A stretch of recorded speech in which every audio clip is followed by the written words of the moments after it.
Alright, aka Patters, we have a highway robbery. These boys here, Access Comics, they stole Dale Keown's Pit. Let's get into it.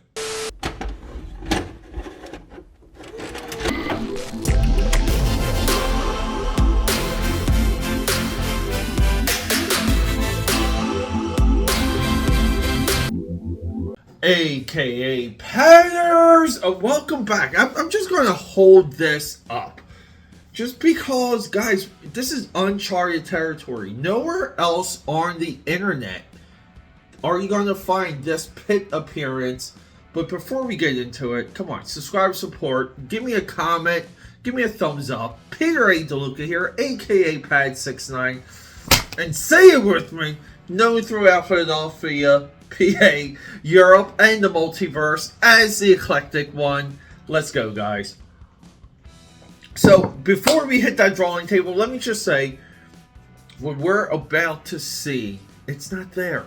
It's not on the World Wide Web. This is truly, we're like on a boat going across the ocean to discover a new land. You and me, and people, I had to read this. I sat down reading it. Look how thin. This is a thin preview universe introduction. Please believe we're the next Image Comics. We're doing a whole universe bid book sampler. Very prevalent during this time. These types of independent books, studio driven, collective driven, dried up. And I don't know why. Because these are nothing but fun, and they were everywhere during the 90s, and we're like, let's just go out there, create things, put it all together in a book, slap a logo on it, and just hope for the best. And people, that's exactly what was happening here. But we have Pit, and as of right now, Pit potentially is more relevant now than ever before. Come on, guys. Rock and roll. Let's hit that drawing. Hey, subscribe, support, leave a comment. But let's hit that drawing table. There it is, guys. Welcome to Pete's completely messy drawing table. I don't really care. We're just going to leave everything on the table. Let's just get into it. So, quick side note. Look, I did some part of my research. This is on eBay. It's dirt cheap. There's also a yellow logo edition, or like a gold logo edition, on eBay. That's a couple dollars more. I encourage everyone to track this down, because we do have an independent character that I'm pretty sure has shown up in other independent books, and I'm not sure if he ever got a name of his own, or like a title of his own, but I know he's been used because I've seen him around. And look, guys, you know I hate wasting real estate when it comes to comic books. And not only do we waste the front, but we waste the back with a I mean, I was expecting like a PO box or something, or like a website or an email for the back. But here it is. Death Grip, right? We're familiar with Death Grip. Death Grip's been around. I want to say this in some of my newer collection. I have some Death Grip issues or something. I gotta go digging. So, Access Comics presents. We have Beasties, which is a giant acronym. Death Grip, right here.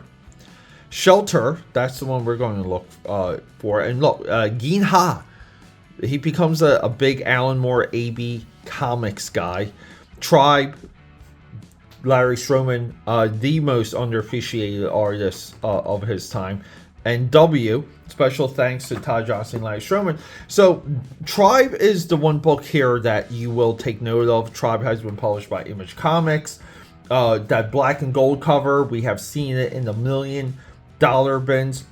Now, Access Comics, here's, again, BC's, Death Grip, Shelter, Tribe, W, and then we have DNA here. So we have a lot going on, but Death Grip is Jim Callahan. And I just want to say Death Grip was used around maybe like the higher independent circuit.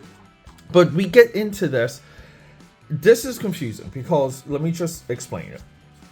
This is why we read things multiple times. Death Grip has his own little short story. Again, this is why I like these sampler editions. Death Grip basically ends here. Nothing crazy happens. He does make a weird crack. Good. Just like a party of ugly women. Easy pickings. Yeah, so Death Grip is canceled. And then we get into Shelter. And guys, within 2 seconds of Shelter, you see something familiar. We see Pitt. Now, this is...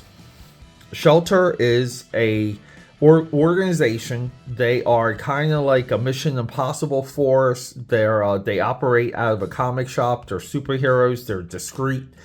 They're government run. Stop me if you heard this before. And this here, spoiler alert, this is one of their training sessions. And we have a short story here that is putting the characters of Shelter up against Pitt. And as they encounter Pitt, we're introduced to who everyone is and what their powers are. Guys, not a bad formula. There's not a lot to knock about it. Here we have this guy's name. I could never remember his name. This is Random Access. That's this guy's name. And then we have a nod. This job is the Pitts. We introduce the Echo. Echo takes care of Pitt. Everyone beats up Pitt, by the way. Intimidating appearance. Up next we have Salam. And then we have, here we go, hold up, Hot Wire. Okay, Hot Wire shoots lightning and he has like a voodoo mask. And then we have, this guy's a little interesting. He's called a takeover expert. But then we have, yeah, what is simple eye contact? Well, you know what? Maybe this character's name is not that big of a deal. He also seems to be based on someone. So he's able to freeze Pitt in the tracks. And then the gotcha. It's not Pitt. It's just a robotic thing that still has the Pitt chains. See, did you guys see that? Look, see, it's Pitt with the chains. But then the holographic robot also has the chains. And then at this point, we go to our next story. And our next story introduces, like, kind of like a MacGuffin. They're hunting. They gotta hunt someone. This is like a hologram, like sketch hologram recreation, but it's Murdoch Ellison, and Murdoch Ellison goes right into here. We see what Murdoch Ellison is up to. We have maybe the weakest artwork I've ever seen of Larry Stroman. We also have a little appearance by Shadowhawk, but that this is like the one Kirby part. We're in this like apartment building, and this guy opens a door, and we just have this dude sitting on this giant throne here. And I just love the design. I love this look, but you can just kind of see. It's just funny when we see this, and then we see like just a normal door. Really takes us out of it. But yeah, and then we just continue. Ellison here jumps out of a building, and then here's like a Superman type character that's like, I will see you soon. I really like this negative space, and I like this use of black here. But yeah. And then Ellison breaks into this building, and we're introduced to what's W. W stands for where. This is where.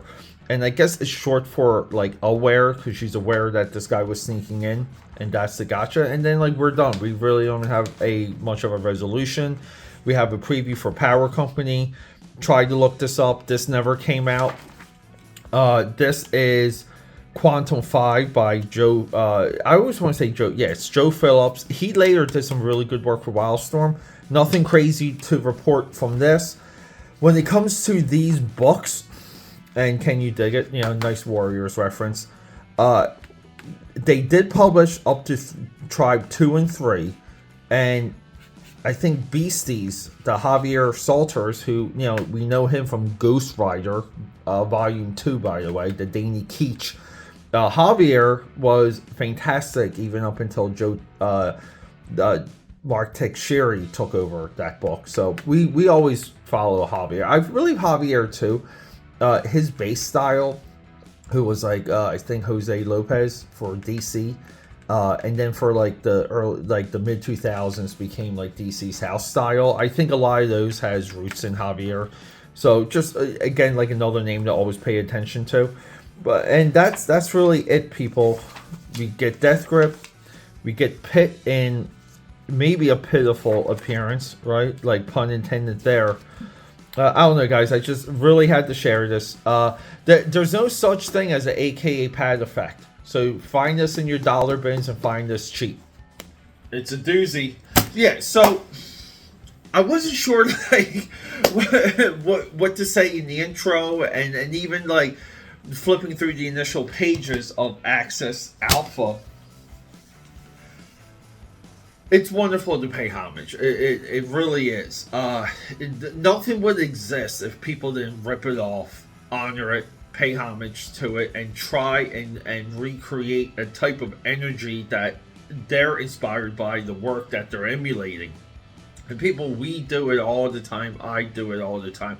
I will even say this, even within my IT work, I visualize solutions kind of based on what others have done before me, because it is a dopamine kick. It really is. It's so euphoric, and you feel like when you take from someone else, you feel like you're honoring their legacy, you're continuing their story or the character or the look of the character. You feel like you're truly a part of that history, and that's what was being done here with Access Alpha. It's no malice, it's nothing evil. It's just straight up, hey, Dale Keown, we think what you have, we think the work you have done is fantastic, and thank you for contributing to just the ether. It's important, guys, and I encourage all of you to do what these guys did. Just take it's there, take it. It's somewhat of a running theme on a lot of these videos recently. If it's out there, if it's in the world, it's yours to take. Rock and roll, guys. Let's go.